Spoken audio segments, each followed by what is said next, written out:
first of 4 promised videos. Apologize for how long this took. I ended up catching the flu. So it's been a heck of a Christmas. So I'm going to show you the basics of setting up a portfolio file for those of you who haven't even set up your portfolio yet.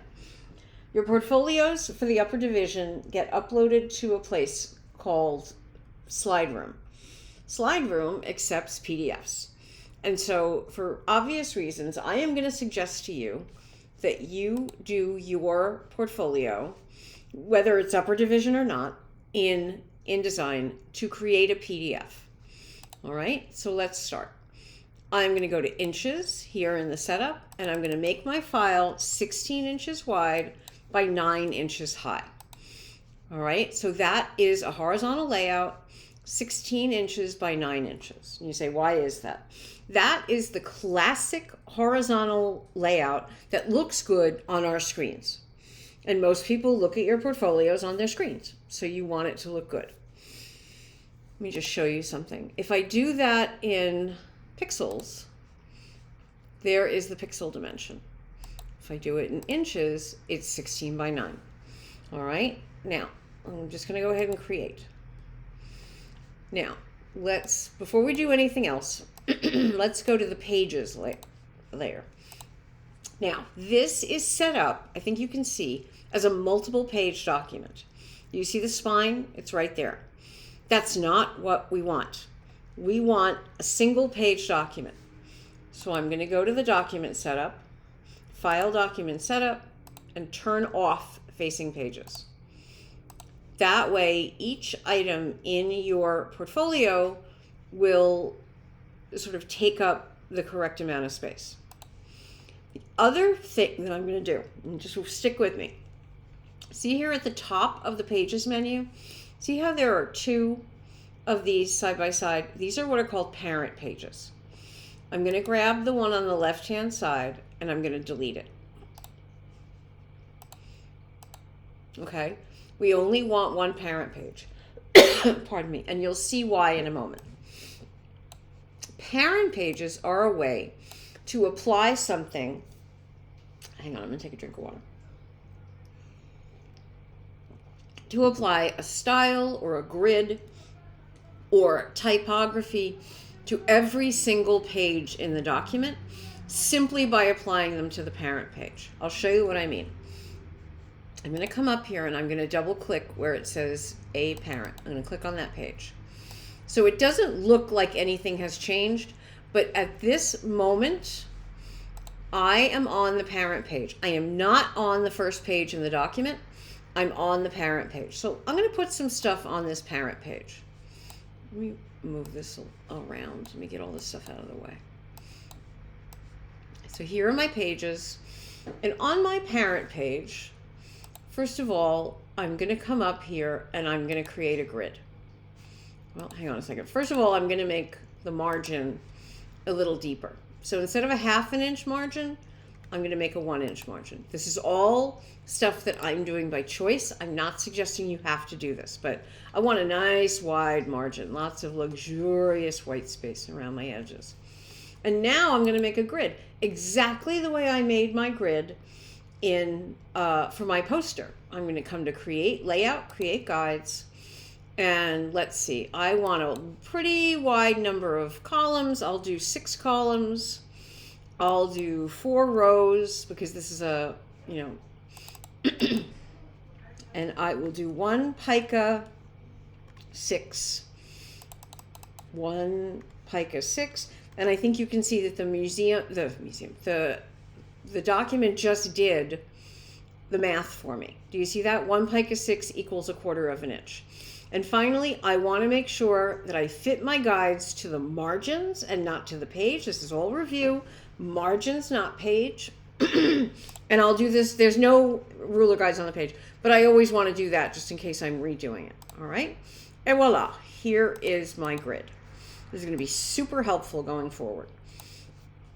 Now I'd like some stuff on the pages. And again, these are just suggestions. I'm going to put my name in the top left-hand corner. I'll put it in whatever typeface I'm going to be using. And I'll make it okay. And maybe, I don't think I want bold. I would figure out, just like we did with the poster, I would figure out your typeface. Option 8 to give me a bullet. Portfolio. All right. So I'm going to have this as a running header. I'll show you what that means in 1 second. And I'm going to come over here. I'll make another box, and I'm going to put a marker in here. Here we go. This is something new. Type. Insert special character. Markers. Current page number. Did you see that? I'll do it again. Type. Insert special character. Markers. Current page number. And you can see it created an A. And you say, well, Chris, A isn't a number. A is a letter. And I say, you are absolutely correct. But what it's going to do now is, so I've got this in, I'll put it in my typeface. I'll do Caslon Pro Regular. Now, I have a grid. I have a page number. I have this little header that I've put at the top of every page. So what I'm going to do now is I'm going to go to the first page in the document. And do you see that everything I put on that first page is on this document page? Do you see it? Watch, I'll make another page. I'm going to grab this A, I'm going to pull it down here to the plus sign to make, whoops. Here, I'll do it this way. Duplicate the spread. Duplicate the spread. 1, 2, 3. This little marker that we've put on the parent page that says A is the page number. And so every time I create a new page, it's going to keep track of the page numbers for me. All right? And so this way, and I can move these pages around. If I made page 4 page 1, the document would still keep track of them and it would renumber them for me so that I don't have to worry about the page numbers. If I wanted, for example, another parent page, I could come up here, I could grab the parent page to the duplicate button. Now I have a B parent page. If I go into the B parent page, all right, I'm going to keep my grid, but I'm going to take those two things off the page. So if I go to page 1 and I put my finger on the Option key and I click on parent page B, can you see that this now says B and this says A and this says A? This page is based on parent page B. And if I double click on it, you can see this page still has my grid, but it doesn't have any of the items that I had placed on that page. So this can be my title page. You don't need your page number or anything else. So I can say Chris Dykman portfolio. I'll center it. I'll make it big.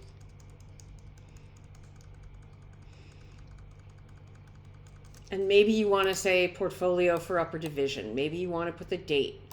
You know, it's your portfolio. You put on here what you want to put on here.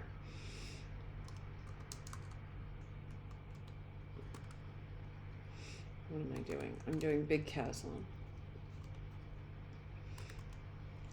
So I'll do big Caslon.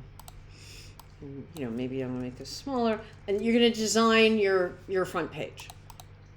This page is based on parent page B, right? This page is based on parent page A. Parent page A is right here. So, you know, maybe I change my mind. Maybe I say, okay, I'll put the page number, down here. A parent page, the stuff on a parent page behaves the same way as a regular page. But you are creating a template page. All right. And now if I go back here, do you see this is page 2, this is page 3, this is page 4. Now I can start to create my portfolio. And if you're going to create your portfolio, I'm going to delete these pages. I'll go to this first page, and I'm going to be consistent in my portfolio design. I am going to use my grid. So just for right now, I'm going to fill this with placeholder text. Remember, we talked about this. And, you know, maybe I don't like this. Maybe I want my grid to be more like that. All right, let me go back to parent page A. I'll go back to my guides, and this time I'll do 8 columns, and this time I'll stick with 4 rows, and I'll stick with the same amount of space. This is just like we did it in class, right? You can go back in and adjust. Fit the guides to the margins, remove the existing files. There's my new grid. Let me come back here. Yeah, I like this better. All right. Once you get your first grid page, then you can concentrate on the content. So I can come over here. Now, some people just like to have a little intro, a little copy. This is project, let's see. This is the zine poster project. It was for whatever design class that was.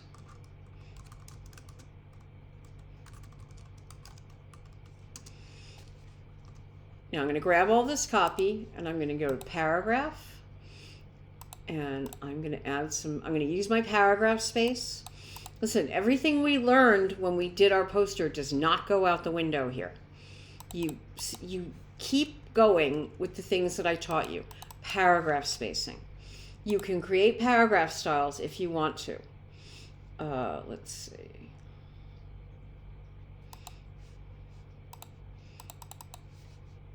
What is this?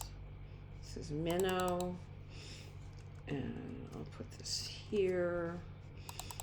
And you absolutely, if you want to go in and create paragraph styles, I would really encourage you to do that. I'll make this Caslon. My suggestion to you would be to choose your typefaces before you begin, just the way we did with the poster project.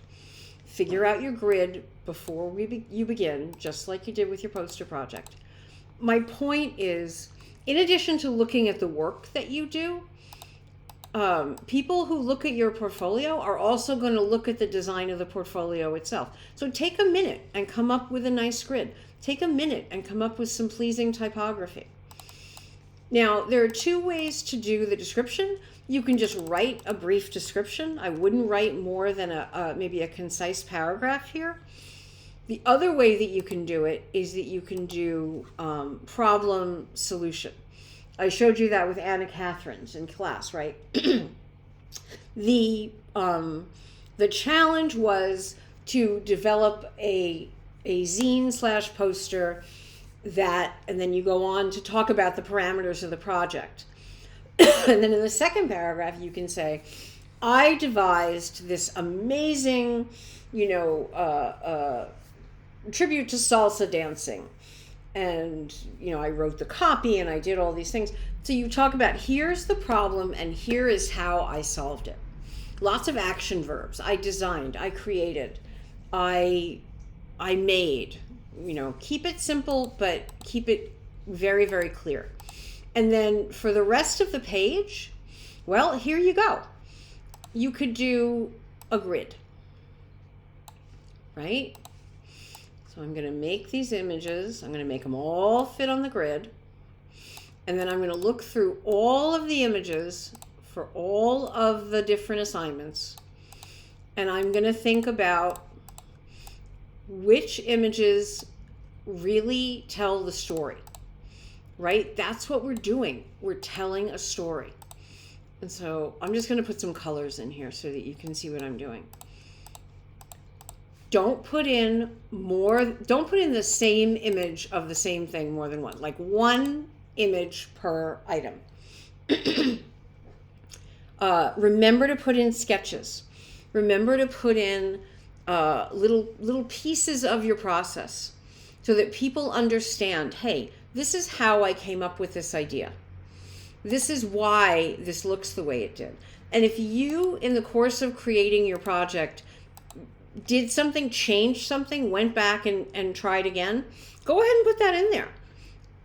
Everybody, clients, design firms, the upper division, everybody wants to see your process. And so you say to me, well, my creative doesn't fit in this space. Don't worry about it. For example, if you only have one image, well, just make one image and you can go ahead and fill the space. You say, well, I'm not on the grid. Well, you're close enough. I mean, you're hitting the top and you're hitting the bottom. If you have to float the image inside this space, then go ahead and float the image. Try and keep this space and this space even.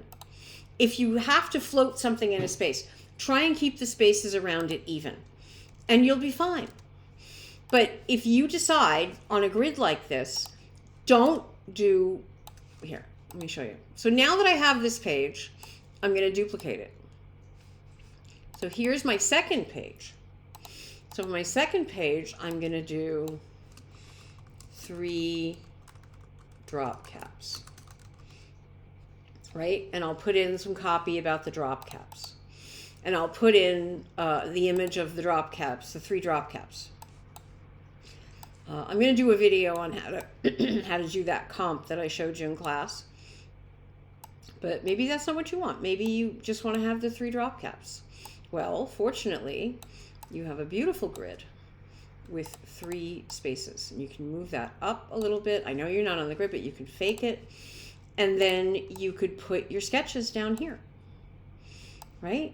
Clean, clear, nice, clear spaces. Be consistent. Be as consistent as you can when you do this. All right, and then you'll put in the name of the class, and you'll put this in. Some people like to put what programs they used. It's a very personal thing. So now I'll duplicate this page, and we'll do the poster, right? So we'll do the BAM poster. And maybe what you could do, maybe you've got a comp. All of those comps are in week 16 if you need them. I have made sure the class is unlocked. FIT and I are locked in Mortal Kombat. But so you can put your mock-up here. Maybe you want to put a type sample here. You want to show how beautiful the type is in your poster. So you grab one of the listings and you put it right here so that people can kind of see that. And maybe, if I do this, you know, maybe this is the second page for the BAM poster. So maybe I leave this here, and here's a picture. These are all my sketches. Let's say I did 6 sketches. Some of you did quite a number of sketches. So these are my sketches. And then maybe I have a caption style, right? And so I just caption that out so that people know what they're looking at, right? And so, you know, for some of these projects, you might have 2 pages. For some of these projects, I mean, the chocolate bar, my God, think of all the work that you did on the chocolate bar.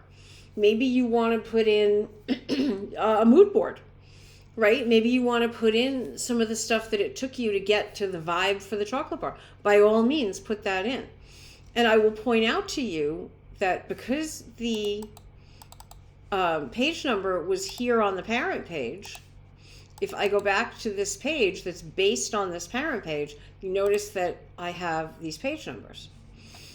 You know, maybe at some point as you're working, you say, I want to change this. I want my name over here, and I want the page number over here. Yeah. You can change your mind as you go. You know, you're not locked into anything. And this is way big. Let me make that smaller. And I come over here and voila, you can see that these things have automatically updated themselves. Now, for whatever reason, if you decide that there's something that you put on a parent page and you decide you don't want it, you can come up here to your side menu in your pages, and you can come to here. Override all parent page items. And when you do that, you can go in and delete things. I don't know why you'd ever want to delete anything that you had on a parent page, but if there's one page and you say that's got to go, that's how you do it. You override the parent page items.